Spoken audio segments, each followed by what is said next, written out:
Hello, Justine here. Matters of gender, sex and, increasingly, consent are incredibly contested today, not least because they are bound up with differential power relations between men and women. Last year, Natasha and Simon interviewed Sarah Williams of Regent College, and the conversation you're about to hear was the result. In this wide-ranging discussion, Sarah spoke about the genesis of words like sex and gender. Along the way, she also talks about the surprising role played by the Catholic Church in introducing the notion of consent to the medieval marriage ceremony, and also the forgotten role of Christianity in the women's rights movement in the 19th century. Enjoy. We're scoring about 5% in our test of what's the universe made of. The Bible describes the real world as we know it. It has the ring of truth. What kind of country is it that we live in when you can't tell a child why his father was killed because you didn't want him to grow up hating white people? Does the human race deserve to continue?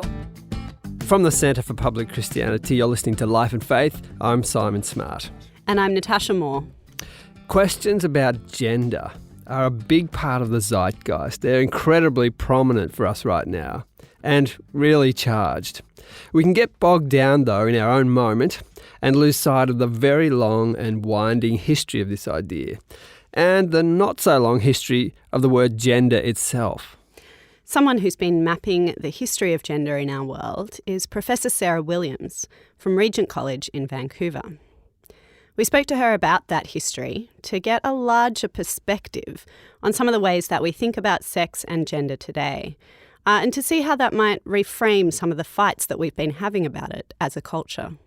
We started our conversation by asking her about the origins of our understanding of what is meant by male and female. I've worked hard to trace back the meaning of the word gender first to 1963. And looked at why the word gender was introduced into the vocabulary. And from there, moved back to the 1790s. And my work has really heightened the fact that our modern ideas of masculinity and femininity are very rooted in that period when modernity is taking shape, the early 19th century. Yeah, and in what sense? Like, in what way is it shaped by that? There's a huge shift that takes place in the early 19th century away from hierarchical understandings of men and women, where a woman needed a man in order to be complete as a rational entity, which is very much a feature of the way the 18th century understood women. And the key change that happens in the very early 19th century is a new definition of what it means to be female. And that resituates both masculinity and femininity in the debate, specifically an emphasis on the importance of the home in civil society and the role of women as educators in the home, not just as child producers, but also as child rearers. And in the wake of the French Revolution and the turmoil of the French Revolution, a wave of thinkers emerge who want to emphasize the stability of society. And during that period, the home becomes a fulcrum for that. So what happened in 1963 with this coining of the word gender? Mm-hmm. What was that coined for? It was introduced in order to create language to distinguish sex as a biological category from gender as a set of traits or expectations that surround what it means to be male and female. And folks like Samuel Stoller, who introduces the word first, but also some of the 1960s feminist scholars, desiring to really unhook ideas about cultural conditioning from biological determinism. And so the word gender was really important. It was a huge intellectual step forward when it was possible to nuance the conversation and to introduce more sophisticated ways of thinking about how male and female are formed through cultural conditioning. We often hear talk now of gender being a social construct, of being socially constructed, whether that's entirely or partially. Mm-hmm. What are your thoughts on that idea? And I think tracing the history of the word gender helps us with that. So during the 1990s, in the academy, certainly, the word sex and the word gender begin to be used interchangeably. However, in this last 10 years, what we actually find is the word gender has replaced the word sex. So a chap called David Haig, who's a biologist at Harvard, did a study of 400 million academic articles from 1945 to the present, where he tracked the words sex and gender. And his argument really is that actually we have now lost the language for talking about any form of biological determinism. So gender has replaced the word sex, which is interestingly ironic, given the fact that it was introduced to create the possibility of nuance. Now replacing it might mean we need to find some other language to talk about male-female difference.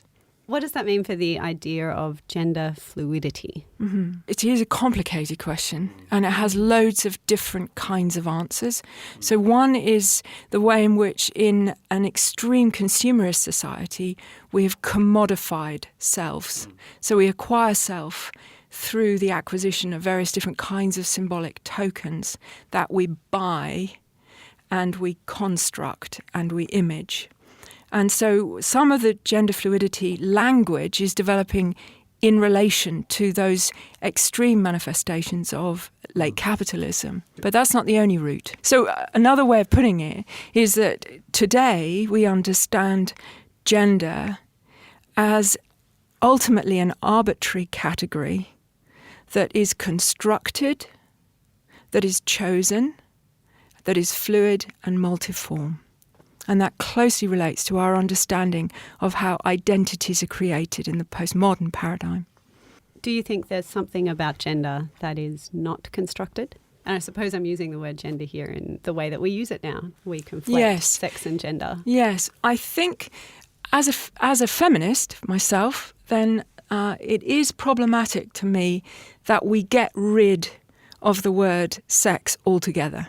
The idea that there is some biological difference between male and female, to collapse all understandings of gender into that one word makes it more difficult, I think, to talk seriously and carefully about gender fluidity, for example.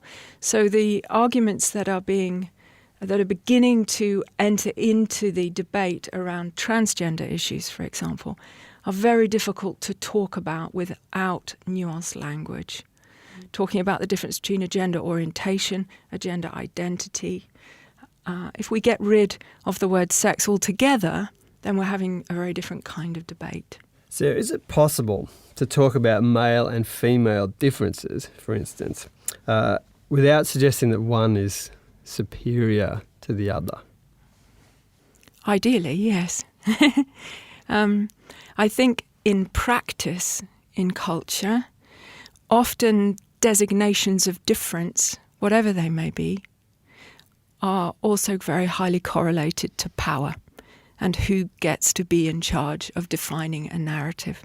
So male and female, I think, are absolutely integral categories in understanding the very nature of society, which is the idea of social unity with diversity. Without diversity collapsed and without uniformity. So those categories of male and female are really important for understanding the political sphere and the civil sphere. So I don't want to get rid of them as categories. And yet the reality of history demonstrates to us, I think, that often we use language as tool for power and control, and certainly male and female have been one facet of that.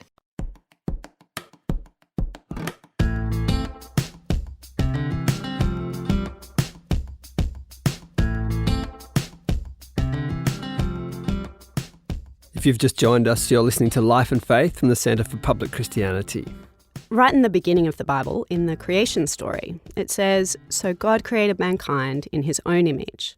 In the image of God he created them. Male and female he created them." But in our conversation with Sarah Williams, we discovered that the Bible actually has a lot more than that to say about gender. I think because the Bible is a history book, it's an old text, we tend to think of it as a conservative text. We often associate it with traditional views, but we forget just how radical the Bible is, the way in which male and female configured throughout the Old Testament, but also into the New Testament. The idea, for example, which early 19th century evangelicals pick up on, of the equality of male and female. It is only possible to talk about that in relation to biblical ideas of equality. So one of the most important legacies of Christianity in our culture is the introduction of the idea that men and women are actually equal. Both bear equally the image of God. Does it take till the 19th century, though, for this to come out? And these are thousands of years old, these ideas. No, there are many times in the history of the church when there has been a rediscovery of what it means to be male and female in relation to one another. I'll give one example of that. We talk a lot in our culture about consent. We understand sexual ethics in relation to the consent of the individual over the private property of their body. The idea of consent is actually championed by the Catholic Church in the 11th and 12th centuries, when monastic communities, interestingly, turned around and said to Carolingian culture, for example, it is not okay for a woman to be effectively sold to a husband without the giving of her consent. So the introduction into marriage vows of the woman's own voice, I do, that itself comes out of a renaissance, a re-understanding of Christian theology in the 11th and 12th centuries. And because that is so natural to our way of thinking about the world, we forget how extraordinarily radical that idea is. It's totally countercultural to the kind of Greco-Roman world in which you are born into a state of inferiority or superiority, and the male operates in that superior sphere and the woman in the inferior sphere. And so sexuality itself is a power relation in which the odds are very much stacked against the woman. This history is not well known. I mean, so much of what you're saying is news to me. Yes. I think you've done some work on suffragism and women's rights, the early women's rights movement, and women getting the vote. What role did Christian faith play in that, if any? The feminist movement, as it develops in the 1960s and from the 1960s, has a particular philosophical underpinning. And that strand of historiography, the writing and interpreting of history, has emphasized female agency and emphasised the way in which the women renegotiated the public sphere. What has happened within that narrative is an association between Christianity and a sort of unrelating patriarchal mindset. And so somehow, somewhere along the line, Christianity's been written out of the feminist narrative.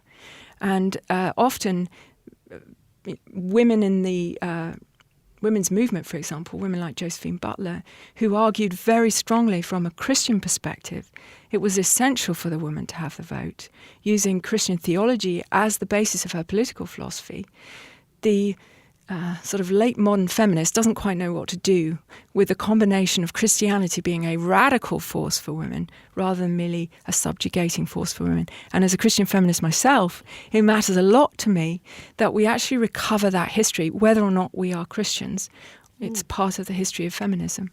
Well, Sarah, a lot of these questions about gender and marriage and family have become very controversial in our time. They're very emotive topics and very political topics in some way. Are there ways for people to disagree well on these kinds of issues?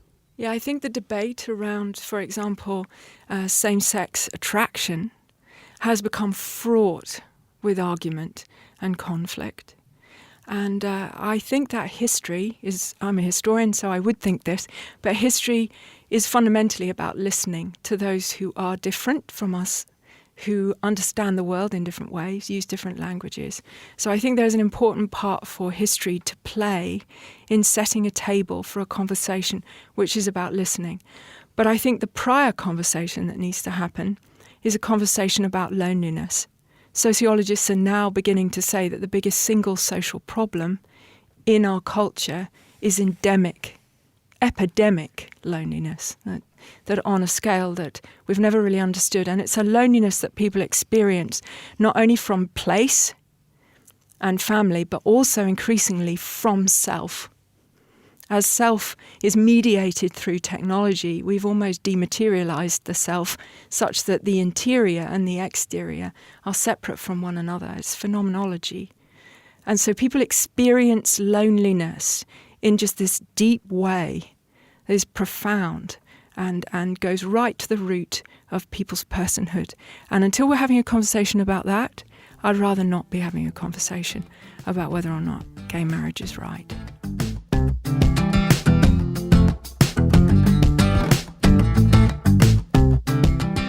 From the Centre for Public Christianity, you've been listening to Life and Faith. If you like this conversation with Sarah Williams, we've plenty more like it on our website, publicchristianity.org. Or search Life and Faith wherever you get your podcasts and subscribe. Next week. Like, for example, there is a story told in about 1944 when she was in the East End of London with her grandson, and they went into a Chinese restaurant and the whole restaurant stood up and she spoke to them in Chinese. She was involved with their lives. She loved Chinese people. It was almost, that's who she was, you know. She was English. Well, she was Australian and in English, and now, but this part of China was in her heart. They only came home because of their children's education and all sorts of difficulties back there.